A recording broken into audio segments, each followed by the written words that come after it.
అందరికీ నమస్కారం. జై తెలంగాణ. ఈరోజు ప్రొఫెసర్ నాగేశ్వర్ గారి పైన ఆంధ్ర పెత్తందారి వర్గాలు, పెట్టుబడిదారి వర్గాలు, పాలక వర్గాలు కలిసి వారిని చాలా నీచంగా సోషల్ మీడియాలో అదేవిధంగా బయట అనేక రకాలుగా వారిని కించపరిచేటువంటి ప్రయత్నం చేస్తా ఉన్నారు. దానిని తెలంగాణ పౌర సమాజం తరపున మేము తీవ్రంగా ఖండిస్తా ఉన్నాం. ప్రొఫెసర్ నాగేశ్వర్ గారు మాట్లాడినటువంటి మాటలు ఏంటి అనేటువంటి ఒకసారి మనం మాట్లాడుకుంటే రెండు మాటలు. ఆ మాటలు మరి ఒక ప్రొఫెసర్ మాట్లాడిన మాటలు ఈరోజు ఆంధ్రప్రదేశ్ రాష్ట్ర రాజకీయాల్లో షేక్ చేస్తున్నాయంటే 100% ప్రొఫెసర్ నాగేశ్వర్ గారు మాట్లాడిన మాటలు 100% నిజం అనేది మనందరం కూడా గ్రహించాలి. నిజం లేకపోతే నిప్పు రాదు. అందుకే ఆ నిజం అనేది బలంగా ఉన్నది కాబట్టి ఆ కూటమి ప్రభుత్వం యొక్క పునాదులు కదులుతున్నాయని చెప్పేసి చాలా స్పష్టంగా మనకు అర్థమవుతుంది. వారేమన్నారు? వైఎస్ఆర్సీపీ భారతీయ జనతా పార్టీకి దీర్ఘకాలిక మిత్రువు చంద్రబాబు నాయుడు అనేటువంటి వ్యక్తి, టీడీపీ అనేటువంటి పార్టీ ఇన్స్టంట్ పార్టీ. అంటే గత కొంతకాలంగా మనం చూసినట్లయితే, రాజకీయాలు విశ్లేషించినట్లయితే ఆంధ్రప్రదేశ్ సంబంధించినటువంటి వైఎస్ఆర్సీపీ అధికారంలో ఉన్నప్పుడు మీరు గ్రహించండి, అన్కండిషనల్ గా బీజేపీ కేంద్ర ప్రభుత్వానికి సహకరించింది అనే మాట వాస్తవం. అదే సమయంలో అదే కేంద్ర ప్రభుత్వానికి వ్యతిరేకంగా పనిచేసింది టీడీపీ, చంద్రబాబు నాయుడు. వీళ్ళందరినీ కూడా అక్కడ వైఎస్ఆర్సీపీ కేవలం ఒకే ఒక అంశంతో ఎన్డీఏ ప్రభుత్వంలో, ఎన్డీఏ కూటమిలో వైఎస్ఆర్సీపీ కలవనని చెప్పింది కాబట్టి ఇక్కడ ఆల్టర్నేటివ్ గా పవన్ కళ్యాణ్ వ్యక్తి టీడీపీని ఎన్డీఏ కూటమికి దగ్గర జనరల్ గా అది సోర్స్ అవసరం లేదు, ఏ అవసరం లేదు. విశ్లేషణ చేస్తే, రాజకీయ విశ్లేషణ ఎవరికైనా అర్థమయ్యేది ఏంటి అంటే చాలా స్పష్టంగా జగన్మోహన్ రెడ్డి వైఎస్ఆర్సీపీ బీజేపీ కేంద్ర ప్రభుత్వానికి దగ్గర, టీడీపీ చంద్రబాబు నాయుడు బీజేపీకి దూరం అనేటువంటి విషయం నమ్మలేని విషయం అందరూ కూడా తెలుసు. కేవలం రాజకీయ ప్రయోజనాల గురించి తాత్కాలికమైనటువంటి కూటమి నడుస్తుంది అనేది చాలా స్పష్టంగా మనకైతే అర్థమవుతా ఉంది. ప్రొఫెసర్ నాగేశ్వర్ గారు మాటలు వెనక్కి తీసుకున్నా అని చెప్పేసి చాలా స్పష్టంగా చెప్పినప్పటికీ కూడా గత 2 రోజులుగా ఈ యొక్క కోతి బ్యాచ్, వెకిలి బ్యాచ్, సైకో బ్యాచ్ అయినటువంటి ఆ కూటమి ప్రభుత్వంలో ఉన్నటువంటి 2 పార్టీలు ఏవైతే ఉన్నాయో చాలా దారుణంగా వ్యాఖ్యలు వెనక్కి తీసుకుని అన్న తర్వాత కూడా ప్రొఫెసర్ నాగేశ్వర్ గారికి వారి యొక్క ఫోటోను మార్ఫింగ్ చేసి వైఎస్ఆర్సీపీ కన్వే చేసి పేటీఎం బ్యాచ్ అని చెప్పేసి ఒక ప్రచారం చేస్తా ఉన్నారు. నేను ఒకటే అడుగుతా ఉన్నాను, మీరు ప్రొఫెసర్ నాగేశ్వర్ గారి మీద ప్రచారం చేసే ముందు పవన్ కళ్యాణ్ గాని, చంద్రబాబు నాయుడు గాని మీ యొక్క నియతి ఎలా ఉందో ఒకసారి అర్థం చేసుకోండి. మీ చరిత్ర తీసుకుంటే చంద్రబాబు నాయుడు వారి మామ ఎవరైతే ఏ విధంగా అణచివేసి దారుణంగా నీచంగా అవమానించి పంపించడం ఈ 2 తెలుగు రాష్ట్రాలు, దేశం మొత్తం కూడా చూసింది. పవన్ కళ్యాణ్ అనే వ్యక్తి గతంలో చేకూరను అదే ఆదేశంగా తీసుకున్నాడు.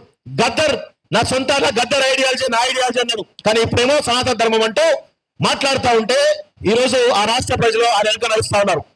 అంటే మీరు ఇష్టారీతిన మీ యొక్క రంగులు మార్చొచ్చు, కానీ నీతిగా నిజాయితీగా ఒక విశ్లేషణ చేసేటువంటి ప్రొఫెసర్ నాగేశ్వర్ గారి పైన ఇలాంటి అనుచిత వ్యాఖ్యలు చేస్తున్నారంటే మీ యొక్క దుర్నీతి ఏంది, దుర్బుద్ధి ఏంది అనేది చాలా స్పష్టంగా మాకు అర్థమవుతుంది. మీరు ఒకటే అడుగుతా ఉన్నారు. నిన్న పవన్ కళ్యాణ్ గారు ఏమన్నారు? పవన్ కళ్యాణ్ అదే విధంగా మిగతా అంశాల గురించి, ఒక రీసెంట్ డెవలప్మెంట్స్ గురించి చెప్తా క్లియర్ గా. పవన్ కళ్యాణ్ గారు నిన్న ఏమన్నారంటే ఒక మీటింగ్ లో మాట్లాడుతూ నాగేశ్వర్ గారిని అరెస్ట్ చేయడానికి పోలీసు వెళ్తుంటే నిన్ను వారించిన అని చెప్పిండు. ఇదే మాట అక్కడ ఆంధ్రప్రదేశ్ సంబంధించినటువంటి హోంమంత్రి వంగలపూడి అనిత వారి ట్విట్టర్ అకౌంట్ లో ఇది ఫేక్ న్యూస్ అని చెప్తున్నారు. మరి ఫేక్ ఆంధ్రప్రదేశ్ పోలీసులు నిన్నంతా కూడా హైదరాబాద్ కు వచ్చి ప్రొఫెసర్ నాగేశ్వర్ గారిని అరెస్ట్ చేద్దామనేటువంటి ఒక వార్త తెలంగాణ వ్యాప్తంగా పెద్ద ఎత్తున దావాలలో వ్యాపించింది. ఈ క్రమంలో తెలంగాణ సమాజం అంతా కూడా ఏకోన్ముఖులై ఒకే తాటిపై నడిచి ప్రొఫెసర్ నాగేశ్వర్ గారిని అరెస్ట్ చేస్తే మాత్రం ఊరుకునేది లేదు అని చెప్పేసి చాలా స్పష్టంగా చెప్పారు. అయితే ఆ వార్తలు అవాస్తవం అని చెప్పేసి ఆంధ్రప్రదేశ్ రాష్ట్ర హోంశాఖ మంత్రి వంగలపూడి అనిత గారు ట్వీట్ చేయడం జరిగింది. మరి అదే పవన్ కళ్యాణ్ నేను అరెస్ట్ చేయడానికి వెళ్తున్నా అని చెప్తే నేను వద్దని వారించా అని చెప్పేసి పవన్ కళ్యాణ్ చెప్పిండు. అంటే అదే రాష్ట్రానికి సంబంధించినటువంటి డిప్యూటీ సీఎం పవన్ కళ్యాణ్, హోంశాఖ మంత్రి అనిత మధ్య ఏ విధమైనటువంటి విభేదాలను ఒకసారి గమనించండి. ఎంత దుర్మార్గం ఇది. కావాలంటే ఒక వీడియో కూడా చాలా స్పష్టంగా ఉన్నది, వినిపిస్తా. అదే విధంగా ఇప్పుడు ఏం మాట్లాడుతున్నారు, సోర్స్ గురించి మాట్లాడుతున్నారు. సోర్స్ కావాలట వీళ్ళకి. ఒక రాజకీయ విశ్లేషకుడు తన యొక్క జ్ఞానంతో రాజకీయాలు విశ్లేషిస్తా ఉంటే ఆయన చెప్పిండు హై లెవెల్ సోర్స్ అని చెప్పిండు. ఇప్పుడు ఆ సోర్స్ గురించి చెప్పండి అని చెప్పేసి ఆయన పైన ఒత్తిడి వేస్తా ఉన్నారు. మేము ఒకటే అడుగుతా ఉన్నాం, ఇదే పవన్ కళ్యాణ్ సంబంధించినటువంటి పవన్ కళ్యాణ్ జనసేన పార్టీ గతంలో వైఎస్ఆర్సీపీ అధికారంలో ఉన్నప్పుడు వాలంటీర్ల వ్యవస్థ వల్ల 30,000 మంది అమ్మాయిలు కనబడకుండా పోయిండ్రు అని చెప్పేసి అన్నాడు. మరి ఆ 30,000 మంది అమ్మాయిలు కనబడకపోయారని చెప్పేసి గత ప్రభుత్వం చెప్పినటువంటి వీళ్ళు ఇప్పుడు పవన్ కళ్యాణ్ డిప్యూటీ సీఎం ఉన్న ఆంధ్రప్రదేశ్ కి మరి పవన్ కళ్యాణ్ మరి 30,000 మంది అమ్మాయిల పైన ఎలాంటి విచారణ చేస్తారో మేము అడుగుతా ఉన్నాం. ఏ సోర్స్ తోటి మీరు ఆ యొక్క కామెంట్ చేశారు, ఇప్పుడు ఆ విచారణలో ఏముంది, దానికి సంబంధించిన విషయంలో ఒకసారి క్లియర్ గా మీకు కొన్ని విషయాలు కూడా చెప్తా.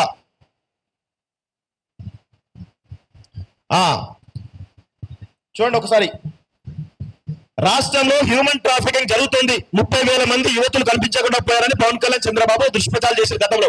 దానికి సంబంధించిన అప్డేట్ వీళ్ళ ప్రభుత్వం వచ్చిన తర్వాత హోంశాఖ అసెంబ్లీలో ఇచ్చిన రాతపూర్వక సమాధానం ప్రకారం వైఎస్ఆర్సీపీ హయాంలో 46 మంది మహిళలు మాత్రమే హ్యూమన్ ట్రాఫిక్ గురవగా 34 కేసులు రిజిస్టర్ అని చెప్పేసి ఈ ప్రభుత్వం వచ్చిన తర్వాత తేల్చినటువంటి లెక్క. నేను ఒకటే అడుగుతాను పవన్ కళ్యాణ్ గారిని, మీరు ఏ సోర్స్ ఆధారంగా మాట్లాడిరు, మీరు మాట్లాడిన తప్ప రైట్ అనేది మీరే డిసైడ్ చేశారు. ఒకటి. రెండోది, వీళ్ళు తిరుమల లడ్డుపై ప్రచారం చేశారు. ఏమని? తిరుమల లడ్డూలో కల్తీ అవుతా ఉందని చెప్పేసి ప్రచారం చేశారు. ప్రచారం చేస్తే ఇక్కడ అసలు అనుమానిత నెయ్యి ట్యాంకర్లు ప్రసాదం తయారీలో వాడలేదని వెనక్కి తిప్పి పంపినట్లు స్వయంగా టీటీడీ జేఈఓ శ్యామలారావు మీడియా ముఖంగా చెప్పిండు. అదేవిధంగా సుప్రీంకోర్టు చంద్రబాబు నాయుడు చివాట్లు పెట్టింది. ఎందుకు ప్రజలను డైవర్ట్ చేసే విధంగా మీరు ఎందుకు దుష్ప్రచారం చేస్తారని చెప్పేసి సీఎం హోదాలో ఉన్నటువంటి చంద్రబాబు నాయుడు సుప్రీంకోర్టు చివాట్లు పెట్టిన విషయం చూస్తాం. ఇలాంటివి అనేకమైనటువంటి దుష్ప్రచారాలు మీరు చేశారు కదా, మీ హయాంలో చేశారు. మీ గతంలో వైఎస్ఆర్సీపీ హయాంలో ఉన్నప్పుడు మీరు దుష్ప్రచారం చేశారు. ఇప్పుడు వచ్చిన తర్వాత అవన్నీ కూడా అవాస్తవాలని చెప్పేసి మళ్ళీ మీ ప్రభుత్వంలో తెలిసారు. మీరు ఏ సోర్స్ ఆధారంగా విమర్శలు చేసిరో చెప్పగలిగే దమ్ముందా? అదేవిధంగా మీ పైన ఎన్ని కేసులు పెట్టాలి? మీ పైన ఆయన అన్న మాట వాస్తవం, 100% వాస్తవం. ఆ మాటలను బేస్ చేసుకొని మీరు ప్రొఫెసర్ నాగేశ్వర్ గారి పైన కేసులు పెడతా ఉన్నారు.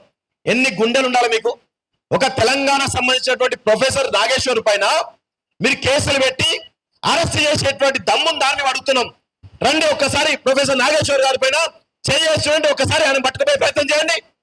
మొత్తం మీ యొక్క పునాదులు కలితే బిడ్డ గుర్తుపెట్టుకోండి, మీ పునాదులు కలితే మీ యొక్క ఆర్థిక మూలాలు కలితే విషయాన్ని గుర్తుపెట్టుకోండి. మేము ఈ సందర్భంగా ఈ యొక్క రౌండ్ టేబుల్ సమావేశం నుంచి ఒక పిలుపునిస్తా ఉన్నాం.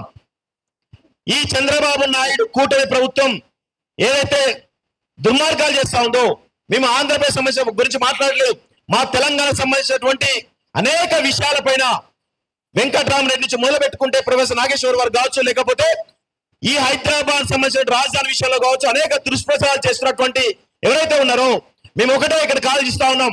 బాయ్కాట్ హెరిటేజ్ ప్రొడక్ట్స్ అనేటువంటి ఒక నినాదాన్ని, ఒక కాల్ని మేము తీసుకునే ప్రయత్నం ఖచ్చితంగా చేస్తామని కూడా చెప్తా ఉన్నాం. ఎందుకంటే తెలంగాణ అస్తిత్వం పైన, తెలంగాణ ఆత్మగౌరవం పైన ఏ ఒక్క చిన్న కించిత్తు అవమానం జరిగినా, ఎవరికైనా ఇబ్బంది కలిగినా కానీ ఖచ్చితంగా తెలంగాణ రాష్ట్రం తిరగబడుతుంది, తెలంగాణ సమాజం తిరగబడుతుంది, తెలంగాణ పౌర సమాజం ఖచ్చితంగా తిరగబడి కొట్లాడుతున్న విషయాల్లో మేము స్పష్టంగా చెప్తా ఉన్నాం. ప్రొఫెసర్ నాగేశ్వర్ గారు రౌండ్ టేబుల్ సమావేశం రావడం జరిగింది. వారికి ఈ రౌండ్ టేబుల్ పక్షాన స్వాగతం తెలియజేస్తా ఉన్నాం. సార్కి అందరూ దయచేసి మనందరం కూడా ధైర్యం ఇవ్వాల్సినటువంటి సమయం ఆసన్నమైంది. ఈ సందర్భంగా మరొకసారి చెప్తా ఉన్నాం, మీరు ఇలాంటి చిల్లర మల్లర పనులు ప్రచారాలు మానకపోతే ఖచ్చితంగా హైదరాబాద్ లో, ఈ తెలంగాణ రాష్ట్రంలో మీ యొక్క ఆర్థిక మూలాలున్నాయి. మేము ఇక్కడి నుంచి కాల్ చేస్తున్నాం. బాయ్కాట్ హెరిటేజ్ ప్రొడక్ట్స్ అని చెప్పేసి ఖచ్చితంగా మేము కాల్ ఇస్తా ఉన్నాం. ఇక్కడితోటి మీరు ఆపకపోతే రేపటి రోజున ఈ హెరిటేజ్ ఏదైతే ఉందో ఇప్పుడు బాయ్కాట్ ఉన్నాం, భవిష్యత్తులో పరిణామాలు తీవ్రంగా ఉంటాయని చెప్పేసి కూడా హెచ్చరికలు జారీ చేస్తా ఉన్నాం. ఇది ఇక్కడితో ఆగదు.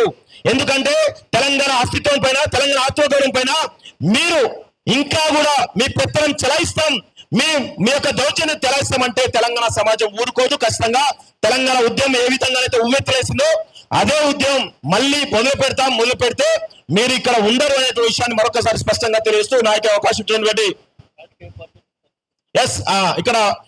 ఇక వాస్తవంగా మేము ఈ రౌండ్ టేబుల్ సమావేశం కూడా నాన్ పొలిటికల్ గా పెట్టదలుచుకున్నాం. ఎవరికి కూడా సంబంధాలు ఇక్కడ ఏ పొలిటికల్ పార్టీ కూడా సంబంధాలు పెట్టదలుచుకున్నాం.